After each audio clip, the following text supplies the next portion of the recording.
Autumn is a beautiful time anywhere that you garden, but here in the Central Highlands of Victoria, it is exquisite. Those first frosts are just around the corner and there is a real chill in the air, but there's so much you can do right now to keep you well fed for the months ahead.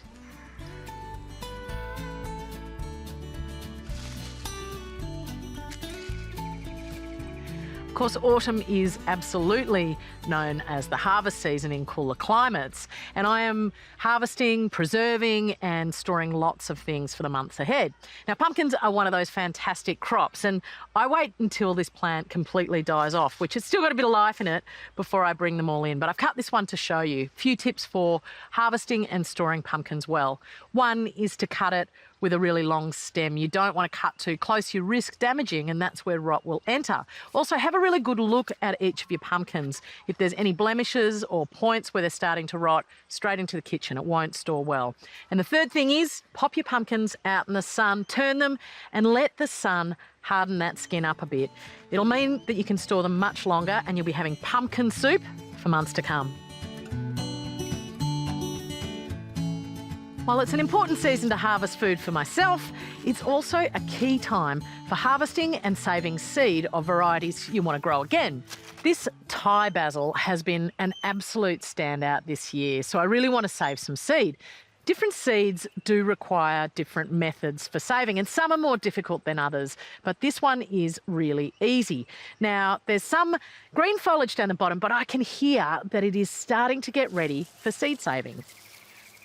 Now, that rustling indicates the bottom of some of these flower spikes is starting to dry off. Those little green seeds that are contained start to go black. So I just have a little look across, and as I found a dry spike with ripe seed, I put it into a paper bag. I'll pop the paper bag into a warm and dry spot, and over the next few weeks, those little seeds will ripen and fall to the bottom of the bag. Then I can just jar them up and pop them away until they're ready to sow next spring.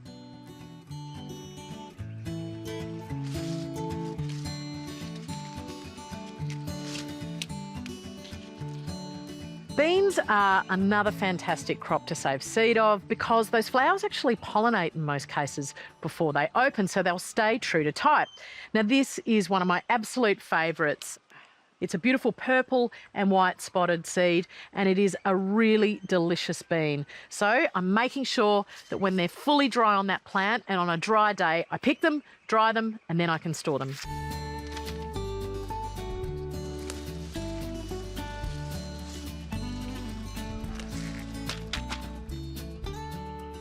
This is a fantastic climbing food plant that this year I've grown out primarily to produce lots of seed.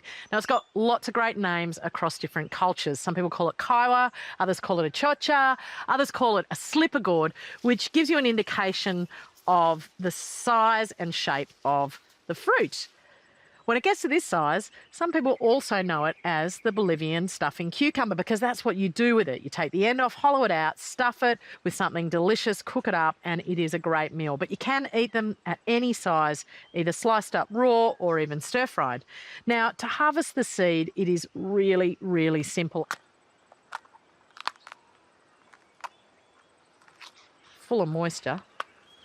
You can see these amazing dark seeds. I think they're one of the most incredible seeds I've ever seen. They look like a chip of bark. You wouldn't even see them on the forest floor, which I'm sure is why they look like that. They don't want to be eaten by any predators. But I'm going to save a whole lot of these and share some with some other gardeners this year. And it's as much of a good harvest as the food itself.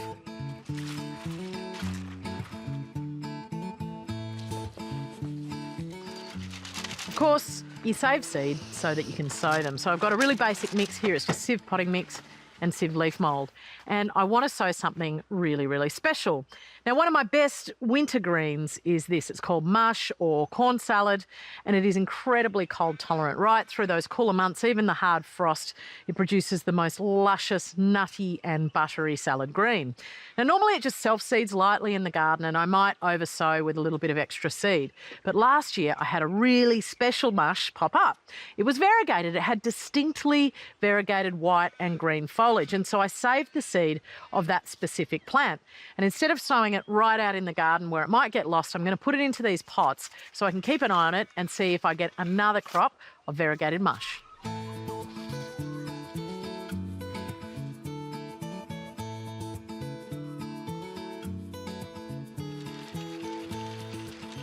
Just sieving a small amount of mix over the top to cover those seeds. And then I'll pop them in the nursery and give them a drink. And in a few weeks, I should know whether these variegated mush seeds are going to persist and I'm going to have stripy salads. They might just revert to green, but that's the fun of seed saving. And you've got to risk it for the biscuit.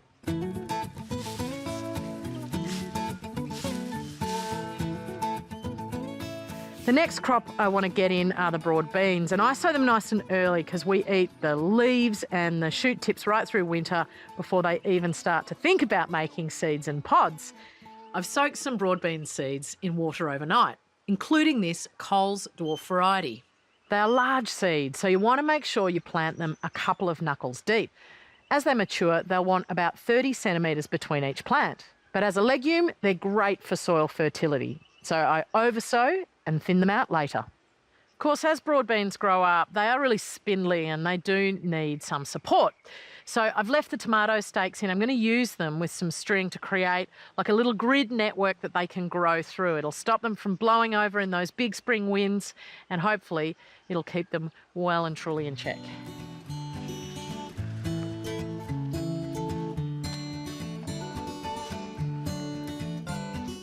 In the garden, you celebrate the here and now, but you are always looking forward. And winter is coming, which is the perfect time to plant so many of those deciduous trees. Got a plan here for a wall of pear trees, so it is a great time to prep the soil. Do the work now in autumn, and by the time you're ready to plant in winter, that soil is humming with life. Lazy lasagna soil prep is simple. I'm just forking to aerate the soil. I'm sprinkling on some gypsum because this is really heavy clay. Then a really thin layer of rotting straw. On top, a good dose of healthy compost, and then a straw mulch on top to keep it all moist and warm. The beauty of this method is you don't have to do any more work. Let the worms do it for you.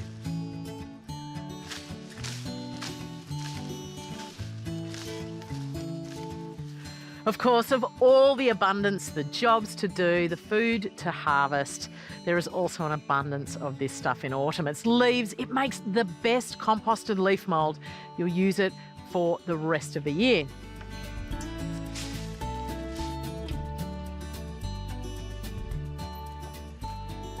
You still here? Come on, it's time to leave. Yeah, good job.